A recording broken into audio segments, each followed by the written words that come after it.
Good morning, happy Monday. Well, good afternoon. Morning for me, afternoon to the rest of the world. Just showing off my inbred bunch right here. I got 3 boys, 2 girls. That's one of my boys right there. I like him a lot. Screams Rambo. But I'm leaning more towards her. Knowing my blood, I know when I'm dealing with Rambo's blood, what I'm looking for is usually in the runts. If the runt grows a specific kind of way. Because knowing that, let's take this for example. If you got a runt, right?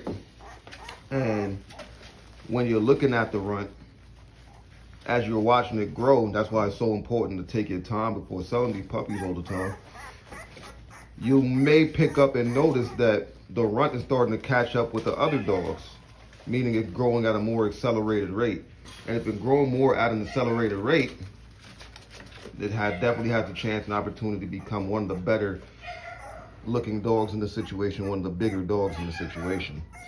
But so far, I'm just taking my time looking at things right now because these puppies are inbred. The mother and father are off the same parents. Wasn't intentional. I did plan on doing some inbreeding at some point in time, just not this early. But the only reason I didn't cull these puppies or get rid of them is because scientifically I need to know what my blood does. And you never know what you really have until you do it inbreeding. And it will reveal to you certain things like flaws, cosmetically, flaws that could affect quality of life, and health issues. Because you're doubling down on those traits that you may not see up front on your dogs. You don't know what's behind there. You don't know what could happen. And doubling down on it could make it worse. But there are times when you do it, and so far I'm looking at one of these times right now where you don't have any issues. Everything comes out the way you kind of want it to come out. So with this being said, now I'm just looking for which puppies are going to take the traits that I'm looking for from Rambo and from Prada, essentially, and their offspring. Because we're locking it in and watching for what pulled from behind. So what I do notice about this dog right here, this girl right here, because she is probably my keeper female. I'm gonna show you off one more time, girly. Hey, girl. She is a runt. Now, if you look at runts, he's out of the same litter as their parents. Runts, I guess they're double uncle. He shows Rambo traits and Prada traits, but he's also showing traits from something that's not in either dog. So you could get thicker bones, bigger heads, more girth, and all around better dog than what you started with just by pulling genetics. And in this case, we're doubling down on those genetics, so we're gonna really see what we got here. Seeing is the mother, who is M-Box Blue. Love M-Box. She's super wide-chested, clean girl. Very clean, holds a good amount of girth, but then she lacks in the areas like her neck. I would love for her neck to have been thicker like her father's, bigger dome, and even slightly more bones. Her bone is, I want to say, it might be bigger than Prada, because Prada wasn't a heavy bone dog. She was a very light bone dog, more terrier than anything else. I ain't gonna say more terrier because she definitely was American Bully. Like that wide-eyed frame was, I think she had a better frame than Lucky Luciano. But yeah, Prada's frame was the main goal in that breeding, and the girth that she carries in her as far as mass and the rib cage and everything else. Rambo, he gave me neck, he gave me very great muscle definition, even though Prada had it too, so I'm expecting all these pups to be ripped the fuck up. But Rambo, very, very beautiful muscle definition, very beautiful dog, show class dog. He just was a little more on the classic side, more narrow of a dog, and I was trying to escape that. Very nice bone, more like a medium bone. I wouldn't say he's just a super thick bone dog, but he does have nice bone, and he has an amazing neck. That boy almost don't got a neck. He looks like Brock Lesnar. And a lot of these puppies got that neck. Debo, their father, which I never really took time to show him off. I think I might start taking some more videos and pictures of him just to let him get seen. But I never planned on keeping him. He's actually supposed to go to one of my neighbors as soon as I get the time to get him over there. And whenever he's off the road, we just seem to not be able to click.